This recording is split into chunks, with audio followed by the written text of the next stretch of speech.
দেখেন, আমাদের বাংলাদেশে এই ট্রাকের বা পিকআপের সেফটি বাম্পার না থাকার কারণে প্রাইভেট কার পিছন থেকে এসে ঢুকে যায়, যার কারণে প্রাইভেট কারের অনেক ক্ষতি হয়, মানুষ মারা যায়। এবং যখন বড় গাড়ি ব্রেক ধরে পিছন থেকে আইসা অটোরিক্সা ভিতরে ঢুকে যায়, যার কারণে ড্রাইভার মারা যায় বা ক্ষতি হয়।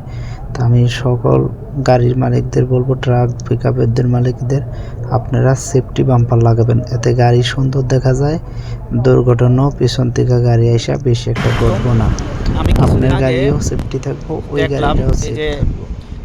বাংলাদেশে টিপেরিয়ানার কারণে একটি অটোরিক্সা পিছন দিক থেকে ঢুকে গেছে, আঘাত পাইছে, অনেক সমস্যা হয়েছে।